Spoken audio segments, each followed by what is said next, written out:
Since you guys really seemed to like the Ouija board story, I thought I would share another story from my youth. This one is of the ghost house. It was summertime. It was about July, and me and two friends, a guy and a girl, their names are irrelevant to the story. We were off doing what 16-year-olds usually do. We were off looking to get into trouble. It was about mid-afternoon, and we had a case of beer that we got from an older friend, and we were looking for somewhere to go and drink it.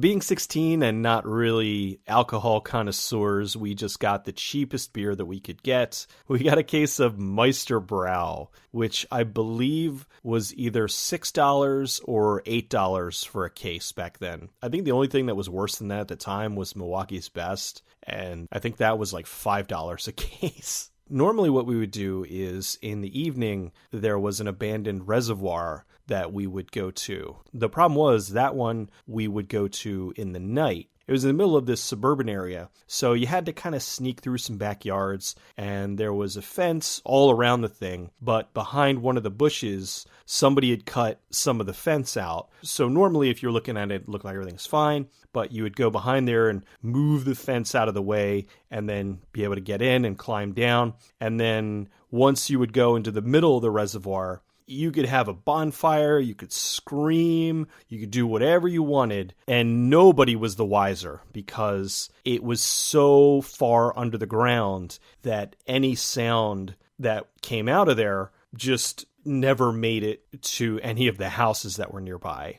So it was pretty awesome. We used to go there fairly often at 3 a.m. and just be stupid until the sunrise. However, on this day, we decided to go drinking in the middle of the afternoon. Brilliant, I know. What do you want out of me? I was a dumb kid. There was this house that we knew about that was in the middle of the woods. We had parked far enough away and put the beer in a duffel bag and walked through the woods to get to the house. Wasn't that far in. Don't know the details behind the house, don't know any of the history, just know that for one reason or another, it was abandoned, and it had remained like that for years. We get there, and it's this fairly large house with 2 stories and an attic. My one friend, he had heard about people going into here. So we go to the back door, and it looks like it's boarded shut. But what somebody did was they sawed the door in half. So the top half of the door would swing open, and the bottom half was still nailed and boarded shut, but the top half would swing open, and then you could climb in and then close it, and it looked like it was still boarded shut. So we opened the top of the door and looked inside, and inside the floor was covered with beer bottles, just covered.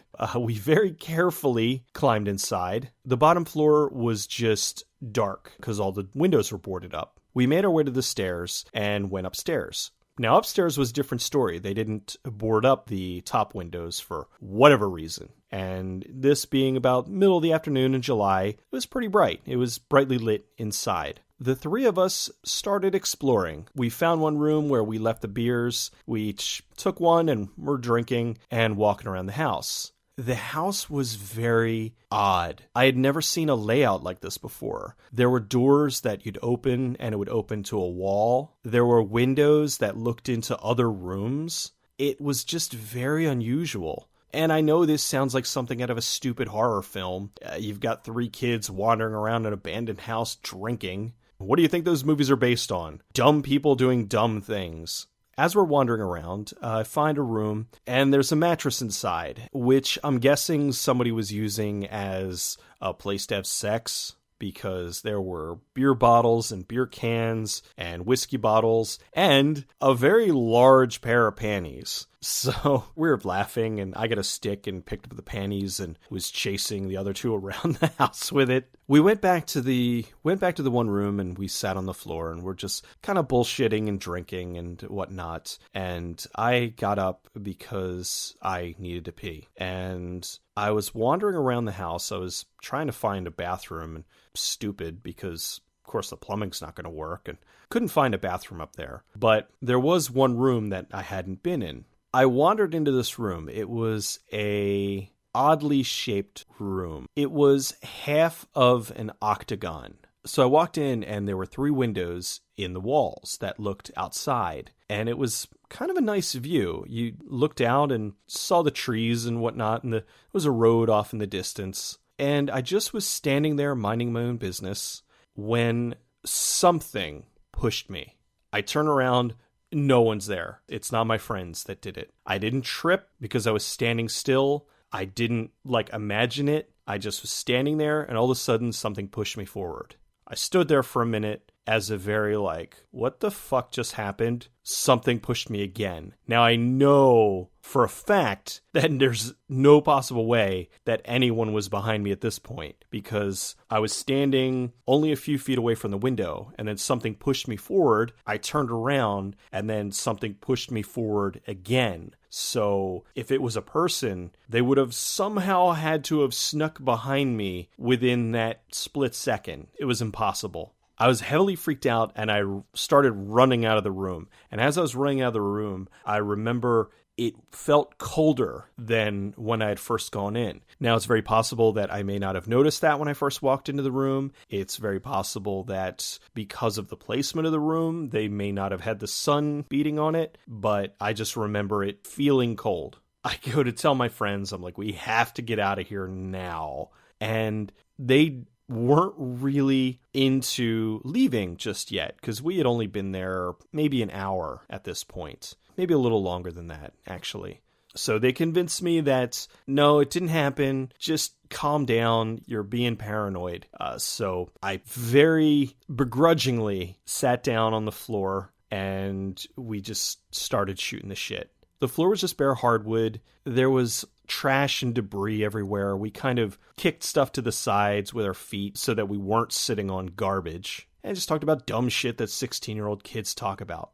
As we're talking, the girl was like, "What's that?" Then both of us are like, "What?" And we don't hear anything. She's, "What's that?" She was leaning up against a wall, and she pulled away, and she's like, "No, you have to come over here." So we went over to where the wall was, and as we moved over to the wall and just kind of stood there and just waited, you would hear you heard whispers. Couldn't make out any words. Couldn't make out any language, anything. But it definitely sounded like people talking. It sounded just that.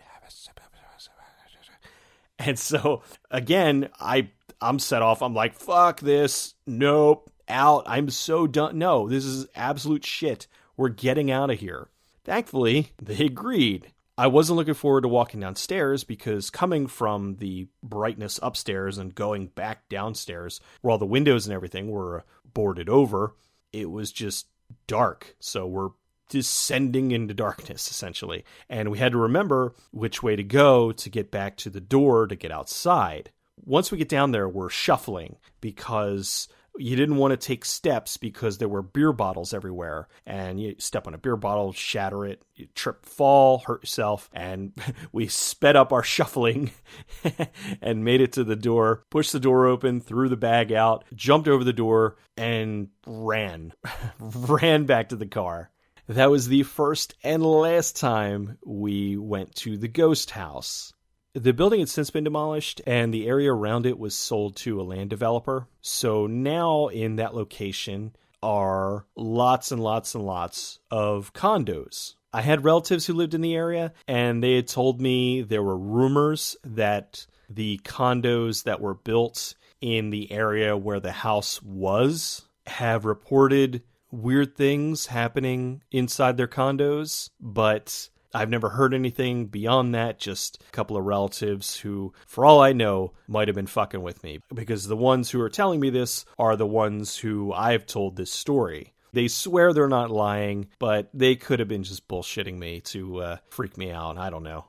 So that's the ghost house story. Probably not as intense as the Ouija board story, but it affected me a little bit more, I think, because I was older, and I know I wasn't just a kid imagining stuff, and reinforcing why I'm scared of ghost movies. I hope you like this one. I've actually got a bunch of stories from my youth with a lot of supernatural and unusual stuff happening, usually because me and my friends were messing with the occult, or were just doing something stupid at the time and were somewhere where we shouldn't be. I've even got a UFO story, so if you like these, hey, I like telling stories. And as I said with the Ouija board story, I'm just telling you what I remember. If you want to say I'm bullshitting you, go right ahead. I'm not going to be offended. I'm just telling you the stuff that happened as I remember it happening. Anyway, happy Halloween, everyone. I'll see you next time.